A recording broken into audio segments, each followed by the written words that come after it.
following program was provided by an independent producer solely responsible for its content.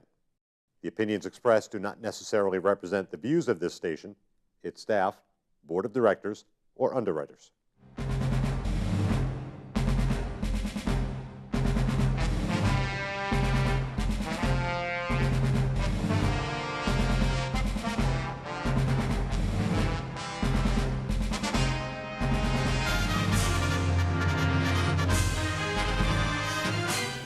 Well, good morning, and welcome to the Veterans Forum. We're coming to you today from the Tilton Veterans Home here in Tilton, New Hampshire. The date is the 29th of April, 2016. I'm Bob Stevens. I've had the honor and privilege of producing the show since the year 2004. Numbers don't make much, but a kid gave me a count the other day, and I call him kids at the studio. He's the actuarial. He said, you know, you've bet 135 shows and you got 5 more in the can right now. So we're getting along. But the important thing is to let you know what it's all about. The program was started in the year 2000 by the Library of Congress in their American Heritage Group, wherein they set up what they have called the Veterans History Project. They have asked all of these cable access television studios around the country, and guys like me, I guess, if they can and will, donate or use their time and talent and equipment to give every guy and gal who served in any branch, World War II, Korea, Vietnam, Desert Shield, Desert Storm, ad nauseum, what their service activity was, and more important, how it may have affected their life thereafter. Before I start, though, let me put these things down. I can't see with my glasses on. I want to tell you about this little decal. Those numbers there, 211, are a special link throughout the state of New Hampshire set up by telephone companies and the sponsors that any veteran, male or female, or their friends, if they have any problems or think they need help, dial that number, 211. And you can't read it, but that's a list of the different organizations and people who are available to help you. If you need it, it's there for you to have. The only requirement, you have to have at least 6 months honorable service and an honorable discharge. After that, my friends, there it is, 211. Now today we're having another special program. We're here at the Veterans Home. Our studios are back in Nashua, New Hampshire, the other end of the world as far as we're concerned. But we found it's easier to have us come here than to try to go through all the red tape to transport these guys and gals back to our studio. Joe today, as a matter of fact, he's got one heck of a story, and I'd like to have you introduce him. Joe, would you introduce yourself? Tell us your name, where you live, branch of service, and dates of service. My name is Joseph Butler. They call me JB here with the organization here, Veterans Home. And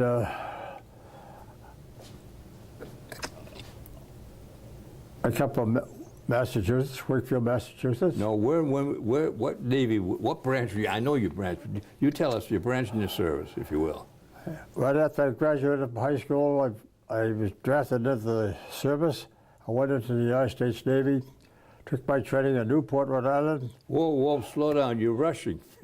I just want to know your dates of service, when you started and when you were discharged. I went in 1943, got back in the last part of 1945. Thank you.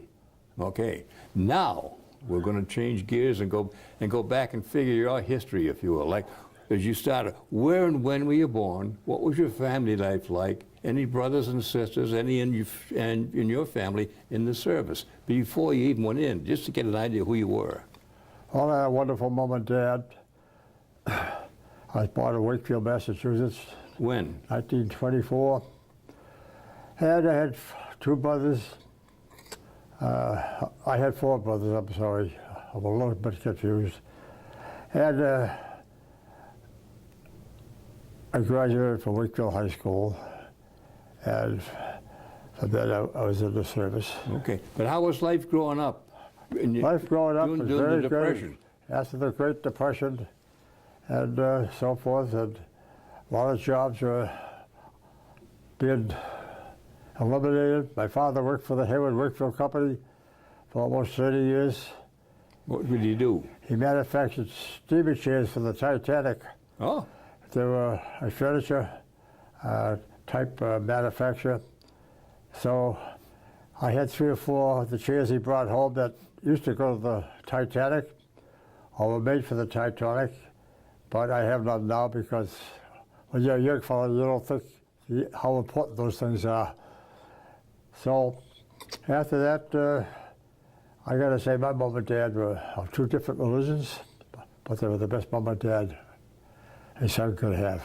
okay, that's great. Now, what did you do growing up? Things you did with you as a kid. What kind of games did you play? How were you Well, in I school? think my hobby was making glider planes. At that time, the manufacturing plant, F. Willow and Company, was located in Massachusetts, and they made the model planes that fly. You could use for model, and yeah. I got paid interested in that. And I used to make my model planes and fly them in my grandfather's hayfield. So I spent quite a few years in the model plane activities. Were they gliders or they Gliders. had with propellers? You had to wind up with a stick. They're all kinds. Biplanes and And what? I had the gliders mostly because at that time my parents couldn't afford to buy. Okay, but you items did what like you that. had. That's right, did what I had. And as I hear, I always had a wonderful Christmas and so forth. And I think the biggest surprise that I had was from my brother Harold, who was kind of an active individual, more active than the rest of us. Things didn't go right. Like you used to say, an automobile, if it don't work, it's no good. So he was the one that went into the CBs ahead of me. But he brought me a bicycle, which I never thought I'd ever get when I was a child, because back then that was a big gift. A two-wheeler? Two-wheeler. Wow, An 26 or Elgin. 28. And I'm going to tell you, I just started to circulate a little more about the town, because back then you didn't travel too far from home. Hometown was hometown. Yeah, that, And but I used to, in my playground activities, my buddies I met on the playground, we had our own ball team called the Vernon AC. That was named after the street in Wakefield. We were one separate group, like there were many separate groups in Wakefield, different sections of town where we had playground activities. We'd play baseball together, we'd throw the horseshoes. how about basketball? It seems to be the rage I today. didn't participate too much in basketball. I was, my main activity was football and baseball. Letterman? That is it. I did admire all the sports, so forth. And of course, I say, I never had a chance to get to Fenway Park because we couldn't afford it. And everything was kind of due to the Depression. You couldn't get everything you wanted. I know. How do I know? So What kind of a student were you? What kind of a student? You a sharp kid, average, or didn't give a damn? I could have been a better student. Okay, we all could say that.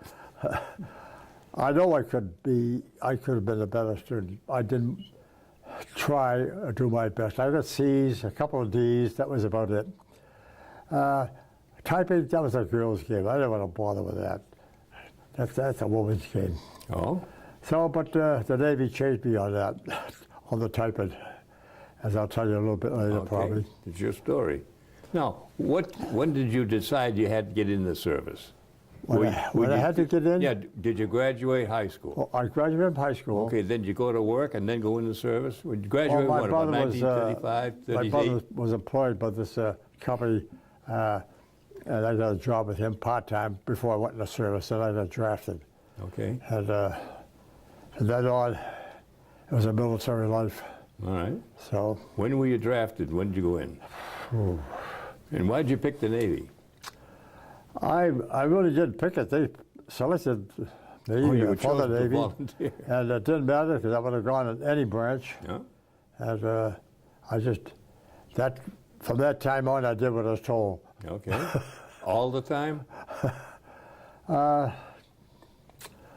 Well, yes, because it was a new experience. Training, Newport, Rhode Island, people I had never met. I was out of my hometown, a new area, and it was a new experience. Okay. When, what time, what day did you go in? Oh. If you can remember. It's not that important, but why I asked the question of every guy, and everyone had the different answer, but the same thing. What was your reaction? How did you feel the day you signed in? You're no longer a civilian, you now are a GI, yes sir, no sir. What were the first couple of days in boot camp and all that? How did that come back? What memories does that bring back?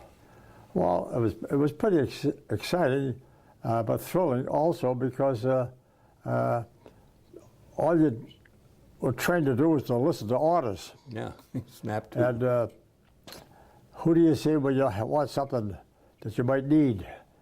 And it was a new area. At home, I could ask for things, and my parents provided them. But here in the service, different world. So anyway, it was 14 weeks at Newport, Rhode Island. Okay. And now how'd you get then I there? just followed orders. My neighbors called, report to us, the quartermaster. That was a new terminology for me. But I found out what to report. And from then on, I got trekked down to Norfolk, Virginia. And How'd you get down there? By train or bus? went by train because to a certain point, then we crossed some big bay, Navy-based bay, by ship, by boat. And then I was taken aboard the destroyer. It was my first experience. I'd read about destroyers. I'd never seen one. This is me. I'm on one. Okay, and how'd you get there? Did someone select you, or they just ship you? I was your in the hide? draft for the Navy. Okay. They did the selection. But I think what amazed me most of, again, I read a lot about the history of the aircraft carriers. There's a huge aircraft carrier tied up alongside my destroyer. I was fascinated with that. Here I am, I'm looking at these huge ships, a destroyer. I didn't know port from starboard, forecastle from fantail. But then I got escorted down below deck where my bunk was, and that was a great experience. Because Well, just getting your seat back and everything down there and hanging on to it. well, as I say, you're walking into a new world, Oh yeah, and it's a hard world too. you've got to learn to take care of your personal property. If you don't, nobody else does. My Someone- sea bag was my important I know. item that That's I your had, home. and so forth. I had my own little locker under my bunk. You had bunks, not hammocks. Yeah, well, no hammocks aboard Okay. the destroyer. There were bunks. Fine. And, at least I didn't see no hammocks all the time I was on my ship. But as I say, after a while I got out to report to this chief quartermaster who was in charge of all the deck work on that destroyer, and he assigned me number 2 gun on the Navy destroyer. I'd Was never that been fore or in aft? one of those Aft? guns at all. Oh, okay. Never seen one. This is my first experience. My first job was they put me down at the lower handling room, way at the bottom of the ship. Yeah. And my job was that I got the signal. Me and my buddies at that time down there would have to select the shell that they were going to fire with that gun. We put it in the hoist, up it went.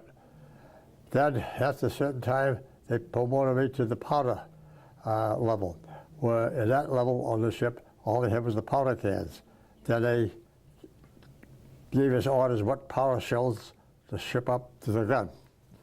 So after that, they promoted me to on the range finding part in the gun.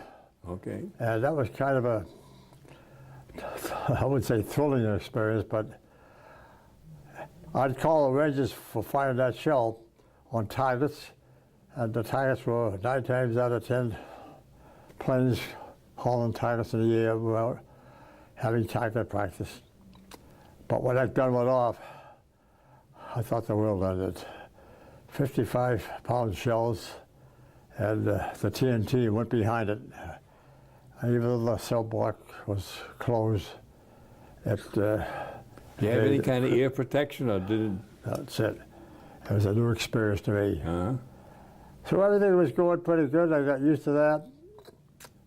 And Now, you're just an aimer. Now, did you ever get to fire the gun? that wasn't my job. My job was a rangefinder, to locate the targets, how far away they were. And Oh, you're on a radar or something? no, we had no radar that I remember at that time. Radar hadn't been brought aboard our ship.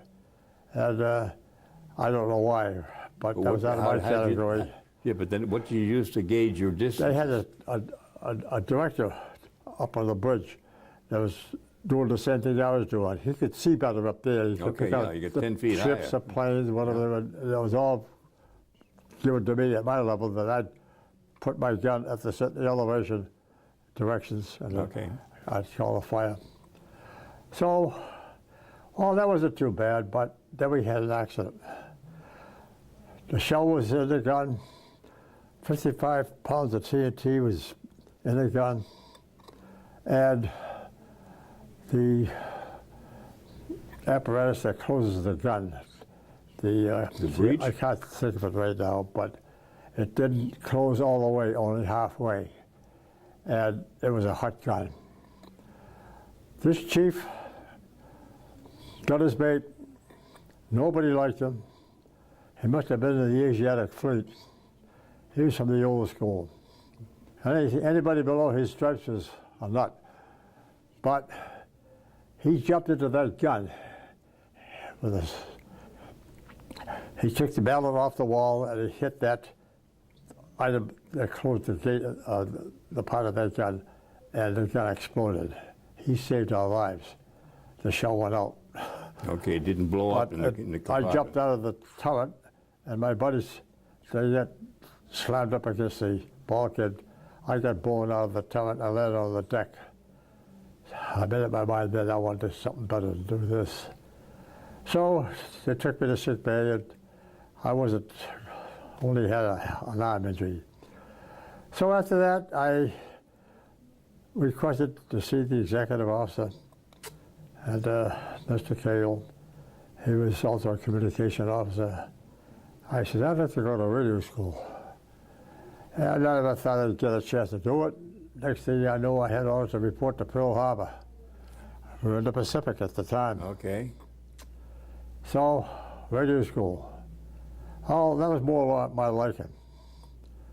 Now, the thing I want to bring there to importance is that I was a good student. I didn't mess around like I did in high school. Okay, you got your comeuppance, huh? I graduated 2 weeks ahead of the class at the highest tech communications at that time. I copied the international code, and I had to learn how to type. Oh, the girl's job now, So fella. I knew it was a Shame girl's on job, but not you. to the ladies. It comes back to haunt you. So I qualified by typing 6 pages at 40 words a minute. No errors. No errors. You passed. I was number one. I kept saying, that can't be me. But I didn't want to go back to the gun. So all the other students in the class did get their rate, but they wouldn't give me my rate because I was assigned to a ship. So, That doesn't make sense. well, that's the rules then. I had to go aboard ship and prove my ability. Okay. So in the meantime, I stayed in they shipped me out to the Marshall Islands. I waited for my ship to come in. At the time, I guess we had control of the Marshall Islands. And one day it did arrive, and I went aboard my ship as a striker. And I had to prove aboard ship that I could get my 3rd class rate. Well, what happened? I'm probably getting way ahead of my story. Take your time. You got all day.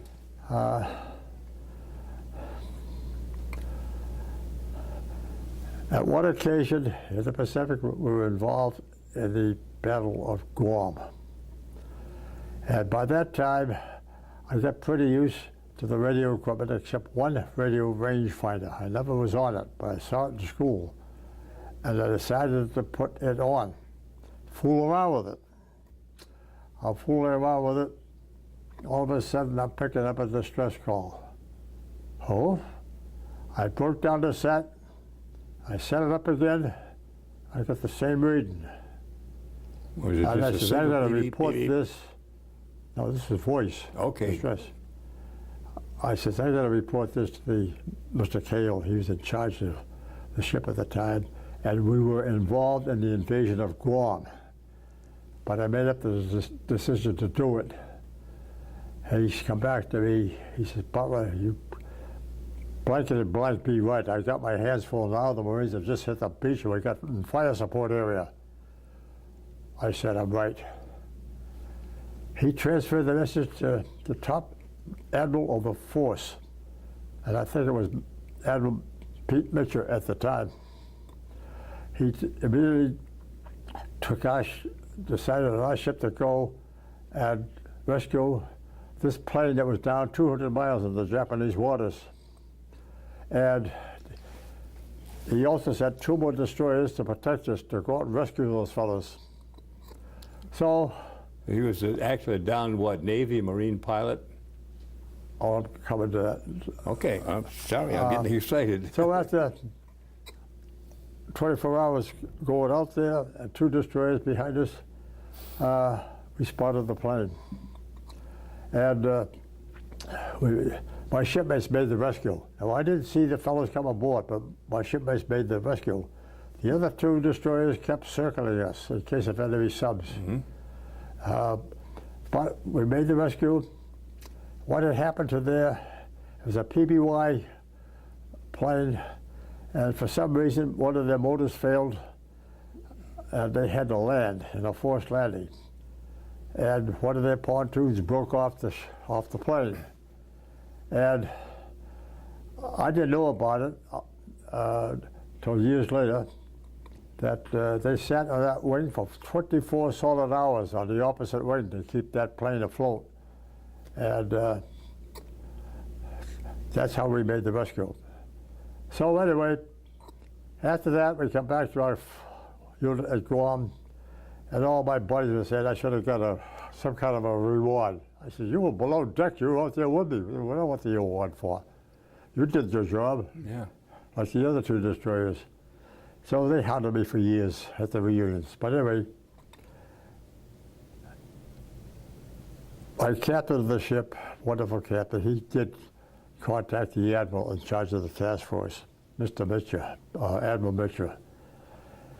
And the answer we got back was, what the hell do you think I got you out there for? Yeah, it's your job. Yeah. So we were all a little bit upset about that. I was, but I admire Admiral Mitchell now because he said the right thing. Yeah.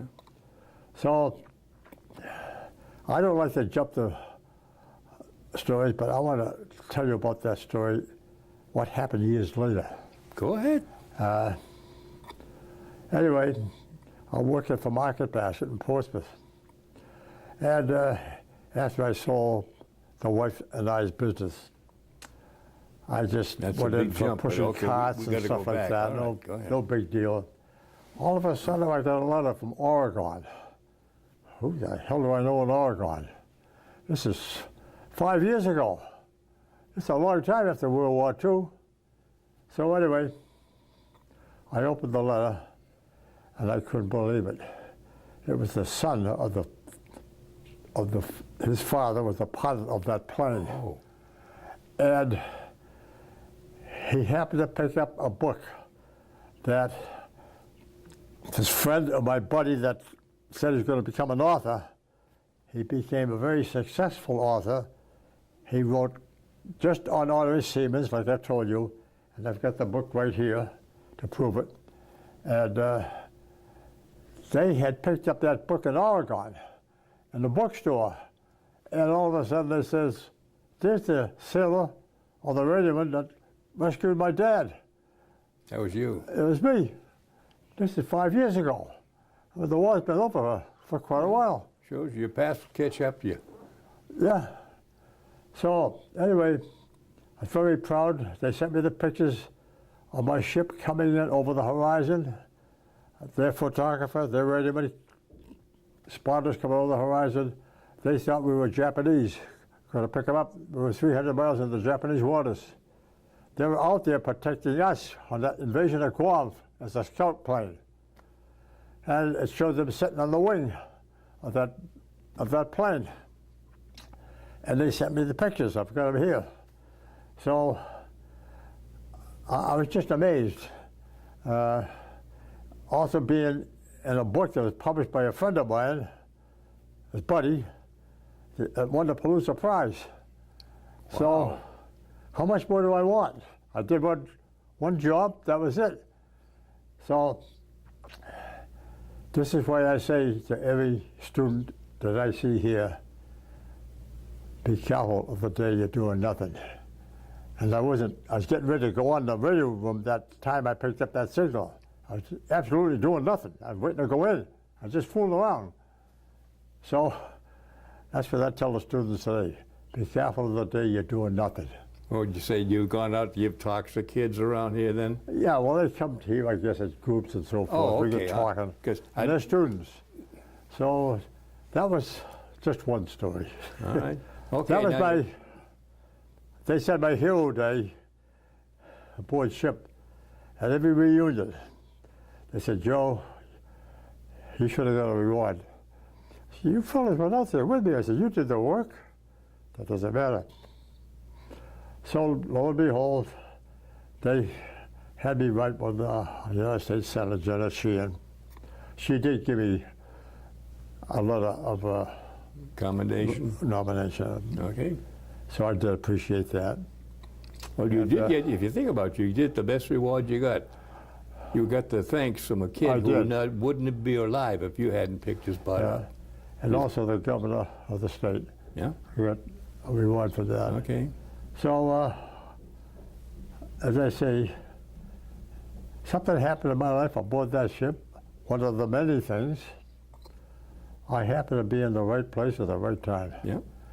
And as I say, I have all the pictures that son sent me of his dad, and his dad had passed away. But he took the time to go through and find you. That's the thanks. That's your medal right there. Yeah. Okay. Now let's go back to Guam. And where did you take off after that? After the invasion of Guam? Because you got about 8 or 9 different combinations. Well, I brought my reports that my shipmates drew up.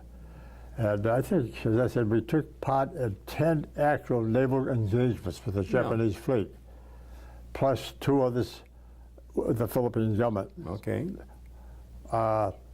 We prepared the advanced beach training for the date that I had the church bells ringing. That was in Luzon Gulf, Luzon, I'm sorry. And we put our troops ashore, and after that we come back, and we thought it was all over. We've been to quite a few combat missions. We went to Manus Island. Lo and behold, what location are you in now? The North Pacific, South Pacific? South Pacific. Okay, because you hop around. I got to make sure I know where the hell you're going. Anyway, my ship pulls in. All of a sudden, I get orders. I'm on the radio control circuits now, communicating with Pearl Harbor for latest operations. And I got relieved of my radio duties. Somebody wanted to see me down at the deck. I went down, and who was it? It was my brother. Ah. He was in the Seabees. Good man. And he's the one that left home a year before I did. Okay. I didn't know where he was, but boy, it was one great surprise. And so they did give me permission to go to his base and spend 124 hours with him. Beautiful. And I met all his buddies and so forth. And now, of course, they were asking me all kinds of questions, but I wanted to talk about how did you hear from Mary, your wife, back home? And have you heard from Mom and Dad? Because at that time, we had not received any meal for 4 months on my ship. And so we're pretty anxious to know what's going on at home. So after that, we had our orders to head for the States. Man, were we happy. Had the flags all set up Now this flag is a number of flags it runs from the forecastle to the head mast to the fantail, the rear end of the ship. And every sailor on that line has a flag, his personal flag. Oh. So, and mine was up there. From each state, or just you made your own flag up? How'd you? I don't know who made them up. I just. But I mean, were the regular signal flags that you hoist up? No, just a kind of a personal flag, and our name was on it. But that represented that we were heading for the States. Okay. All the other ships knew we were heading for the States when they saw that tremendous laundry line. Chain of flags. Yeah. So anyway, we were happy with 3 o'clock in the morning. The next day, I got a radio message.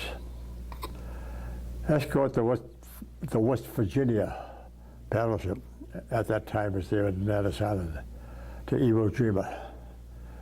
Cancel all further instructions. Down came the laundry. We were kind of a sad crew. Oh, yeah. Well, we did that. We headed for Iwo Jima, West Virginia. What happened up at Iwo Jima, the invasion was just starting to take place. And the battleship New York got hit, and the West Virginia was going to replace them. So we did our duty. So anyway, we kind of going around. We had no specific orders, and finally our commander, he called the task force commander at that time, who was a different task force commander, and we told him we needed supplies, we needed food and stuff. We're getting short on food, and on account of bringing the battleship up here at Iwo Jima. And he got kind of a unruly answer that we weren't part of his task force and he didn't have to do it. Oh. So my captain, Dayton, bless his soul, he wrote, thank you. He sent the message back to the task force commander. He says, either we get the food, the supplies, the ammunition that we want, or I'll turn you into Dorothy Dix. And everybody at that time knew Dorothy Dix. She was a newspaper reporter, I think for the San Francisco Times. And everybody in the country read her items, whatever she had. So that task force commander kind of changed his decision. He says, okay, this fellow supplied what we needed. Now he says, you're part of my task force. Oh boy, we're not going home again. We stayed with the Iwo Jima operation for 31 days. He put us in fire support. And I did see the flag go up, the original one on Iwo Jima. I heard that was going up on the carve-outs and communications, and I had to broadcast to my buddies aboard ship. And we all saw the original flag go up on Iwo Jima. So anyway, during the 31 days of operation, we were told to get on the opposite side of the island behind Japanese lines, which we did. And we stayed there for 24 hours firing on Japanese targets. Truck convoys, Japanese convoys at that time were pretty well headed in at the northern end of the island. And we did our job, scored hits. One of my buddies says he saw a Japanese commander out on the cliff waving the sword at us. I didn't see that myself, but that's what my buddy said. So we got relieved. We'd done our job for 24 hours. Now we had to report back under that command, overall command, continue fire support. Well, we couldn't believe it. The destroyer that relieved us that day got hit. They lost 26 men on that ship. How lucky could we get? We just got relieved by that ship. Someone on your shoulder. So anyway, I passed the word to my buddies. They couldn't believe it either. So they kept us in fire support wherever the Marines were, and watched, as I say, I watched the first flag go up. Then I heard there was another flag going up. The command was to take down the original. That was to be pretty well reserved. I guess it's in the historical in Washington, D.C. They put up the second flag. So one night I'm on the communication again. I'm working with a Marine in the front lines. He's spotting shells for me. Now at night I fire these star shells, which when they exploded, a parachute would come out and it'd illuminate behind the Japanese lines as it slowly descended to earth. So our Marines could see where the Japs were, or if they stuck their head up, they'd have a shadow. So I was on that duty for that night. Then all of a sudden, my Marine spotter, I didn't hear him anymore. 5 minutes went by, 10 minutes went by, half an hour went by. I was just about ready to report to my captain, I've lost my spotter. But all of a sudden he come back on, and I couldn't believe what he asked for. He said, "You got the sports page back there?" I said, "Yes, I have." "Good, give us the baseball scores. What's going on back home? And I especially want, how's the Brooklyn Bums doing?" So I picked the newspaper up. I used to copy the daily newspapers in the States. That was part of my job. And I read the scores of the ball teams. And at that time, the Major Leagues didn't go west of Chicago or St. Louis. It was all East Coast stuff. I just couldn't get over that Marine. He's in the front lines. And Dead silent. he's thinking of a home. Yeah. He must have come from Brooklyn. So it kind of shocked me in a way. But whoever he was, I don't know. And that's the story I always kind of like to bring out. And those are just Now, a few of the...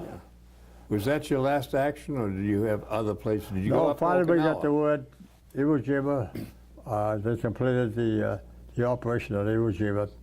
We got our orders to go back to the States. Okay. So that was 22 months, about 22, 24 months after. But how about some of the intervening stuff that you left Guam? Can you take us back here a little bit? Maybe one or two that, if you want to talk about them. We came back to the States. I enjoyed homecoming, met all my mom and dad, and it was the first time in my life. As I said, my mom and dad were very good. My dad he's pretty strict. And he always looked at my report card, and he had his comments, plus or minus. When that taxi cab pulled up at the entrance to our driveway in our home, I was set back about 100 yards from that road.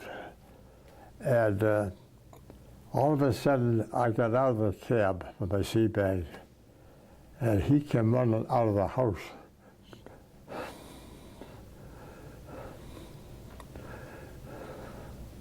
Down that long driveway. He threw his arms around me and hurt me. Yep. Good feel. My mother came right after him. I think it was the greatest walk-up that a sailor could have. Oh, yeah. So, as I say, going back, went back to Seattle. That's where my ship was. And we're getting ready to go back into action again. Were you just home on a 30-day leave or something? Huh? You were just home on a 30-day leave? Yeah, about 30 days. Okay. I think it was 30, I was 14 days. So we headed back to Seattle. Our ship was all repaired, everything brought up to date. We were wondering, where the hell are we going now? So we took off.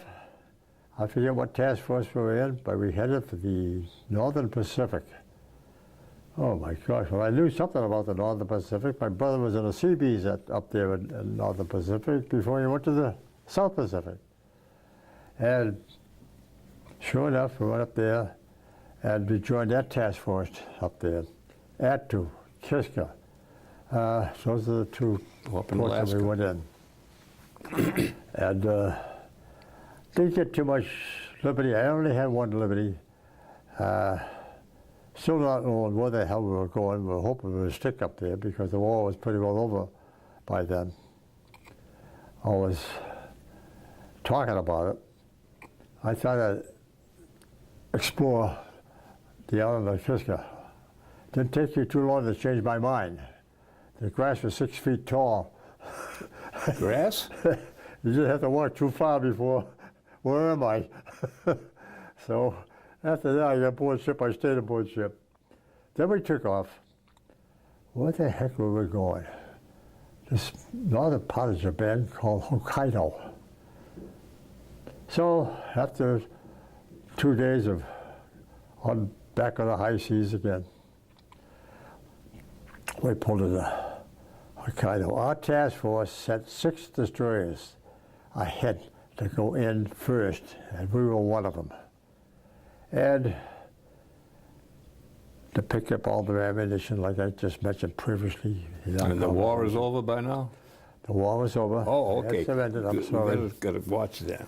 And a young boy, 3 or 4 of them, come running down at the beach where our destroyers were tied up. And we did get the cooperation from their people to tie up our ships and so forth. They helped us. So I went off on a patrol with this lieutenant and 6 of us fellows. And other patrols went out also to check over the town of Hokkaido. Hokkadat, I'm sorry, the town of Hokkadat. So that was my longest day. I wrote an article on that. What was your task of duty going ashore? What were you doing? So, first thing we were doing, this little boy come to me with that newspaper in his hands. But he also had a notepad. And he wrote right across the notepad, I can read English, but I can't speak it. I hauled the lieutenant, look at, we got just what we want. An interpreter. An interpreter. Yeah. And he took us, the first place we wanted to see was the schools, or the police station, I'm sorry. And we visited the police station. They guaranteed our protection and so forth. And so we felt satisfied there. The first place I wanted to go was to their schools. And this little child, I would say this young fellow, took us to his school. We got introduced to the principal. And believe it or not, he could speak English. And then I decided to look upstairs in the classrooms, and my buddy was with me, from Leonard from Wheeling, West Virginia, God bless his soul. I was looking through the classroom, I could see the American alphabet across the blackboard. Then I saw the Japanese underneath. Now I understood this little young fellow that was with me. They taught them how to read English, but not speak it. The reason they did that, my opinion, is that any wounded soldiers on the field, they could get into our GI's pockets and pick out their letters and read about their home. Mm-hmm. And no doubt use that for propaganda. Make somebody feel pretty unhappy at home. But anyway, I spent the day, I spent about an hour up in the classrooms up there. All of a sudden, my buddy Leonard, he says, hey, Joe, take a look at what's going on out there. I says, okay, what's going on? He says, take a look. I looked out the second floor window, and I saw the school children playing baseball. I couldn't believe it. It's baseball over here. I never heard of it. We went down. We walked towards the game, and the umpires come rushing across the field. They wanted to provide us with seats in the stands, and we refused them. And the officer was still with us. And so, anyway, from then on, we proceeded to look different buildings and so forth, and different things that might look as though they were due an inspection. So I was the type of guy I like to wander away from the group. I walked into this gift shop, and I saw some beautiful gifts in that gift shop, Chinaware and beautiful items. And I said, I want to bring something home for my girlfriend or my mother. And a couldn't find nobody to wait on me. And all of a sudden, I saw a Japanese girl peek around the back door looking at me, and she ran. She disappeared again. I hung around, and I hung around. I had the 2 little dishes in my hand I wanted to buy with American money. We had no Japanese money. And I waited a good 20 minutes. She came back around again, took a peek. She took off to the back room. Well, I'm sorry to say, I took the 2 little dishes. I've got them here. And I Leave walked any out. money in the counter? I walked out without paying for them. Oh. Even though I tried to pay for it, I couldn't get nobody to wait on me. They were scared of us. They didn't know what we were going to do. Well, you don't do it. So again, I'm continuing my patrol and so forth, and Well, what about the I time? decided to go down to this seaplane base. So down I walked down to the ramp and so forth. I saw a Jap plane pretty well destroyed. And nowhere could I find a Japanese flag. And so I decided to rip the side of that emblem off that Japanese flag, off that symbol off that plane. I still got it. Good piece of it. Then I walked up the ramp, and again the lieutenant wasn't with me. And he was back with the other patrol. And I walked up to the radio room, up to that hangar, and guess whose name I saw in that hangar? I couldn't believe it. Henry Ford. And I got to thinking, my buddy stopped the Ford before we got down there, a 1929 Ford. And there must have been, I don't know how many Japanese on that Ford. My buddy was on it. And Was it moving? yeah, I was driving, and I went in and I inspected to see how the hell is this thing running. Well, I couldn't figure out, but they had a wood stove on the back of the Ford where the spare tire used to be. Yeah. And Generating they were steam. burning fuel, wood. Somehow it was generating something. I've seen them.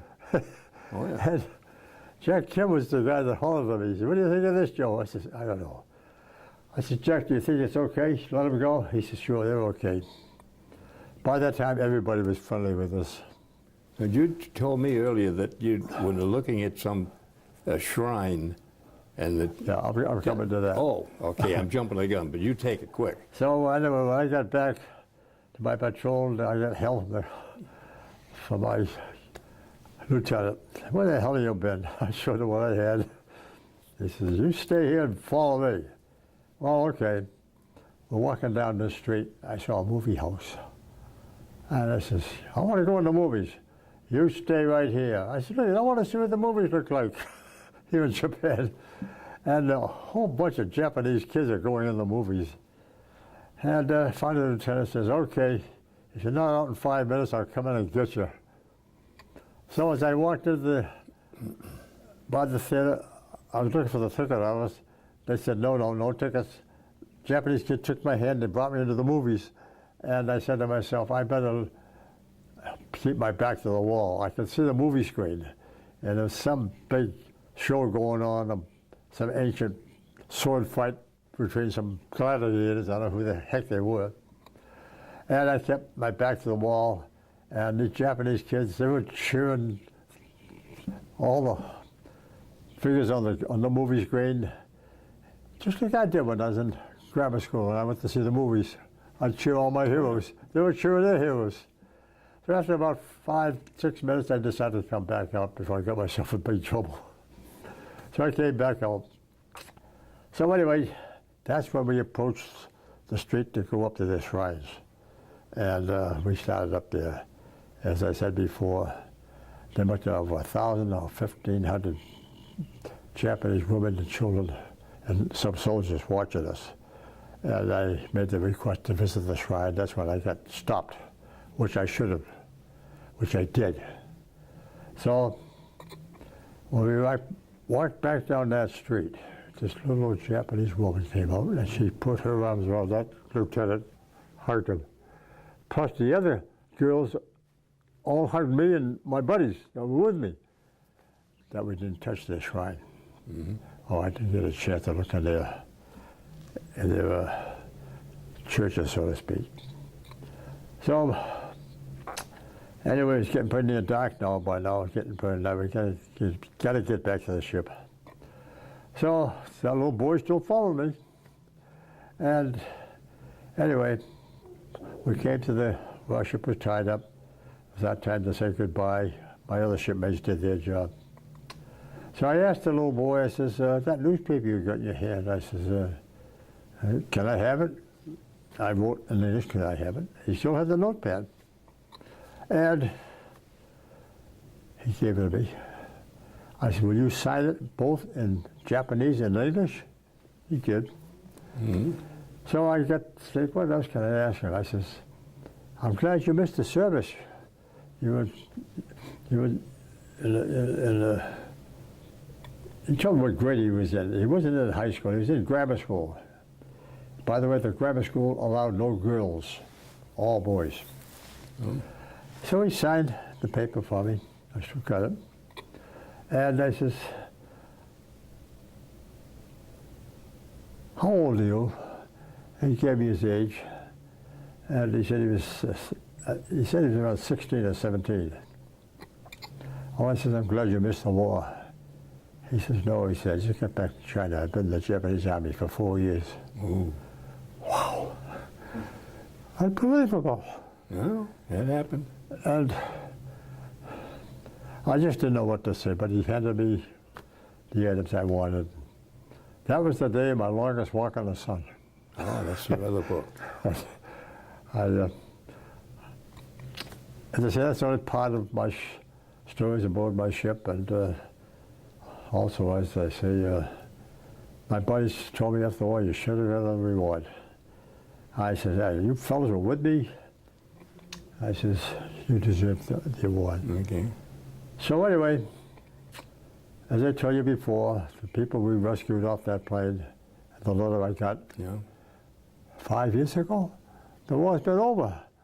But his father had passed away, and so forth. They found it. Now, let me ask you, I'm kind of watching the clock. We got a couple minutes left. I talk too much anyway. Well, this is what it's all about. Okay. But it's the important stuff. Now, when you got home, did you join anything like the VFW, the American No, Legion? I didn't. Did you take advantage of I GI? got married when I got home. Did you take any advantage of the GI Bill? Did you go to school? Did you go to take any advantage of the GI Bill, like going to school or taking a trade? I did.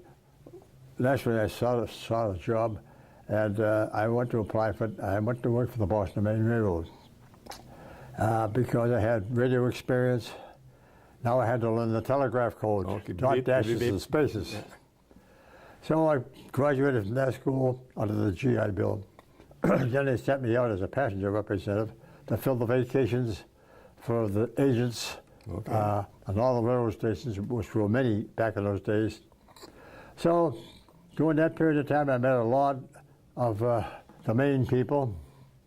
It took me a little while to get used to them because at that time, they had one speed, those agents. I'd go in and assist them. And they didn't seem to get worried about much, but they had one speed, slow. Slow, all the head Don't get excited. Yeah. Being a new fellow, I used to get excited. In this little thing now, when did you get married or were you married? Did you have a family? Well, I met my wife in Bedford, Maine. I was working at an old orchard at the time. And being 19, and like all guys my age, never had a trouble getting a date. I mean, so I called this girl up that was working at a restaurant in Bedford, and she hung up on me. Oh, Jesus, hang up on me? So the next Saturday night, I walked into the restaurant. I was off duty, and I was doing the jukebox period, and the restaurants were packed after the movies. She was sitting at the counter. I thought she was working, but she wasn't. She was sitting there all alone. Not all alone. She had all her girlfriends around her, and all the booths were all lined up with boys trying to get her eye. And I walked up. I said, look at this. I'm the gentleman who called you for the date. And I says, I'm sorry. I says, I just come in and apologize.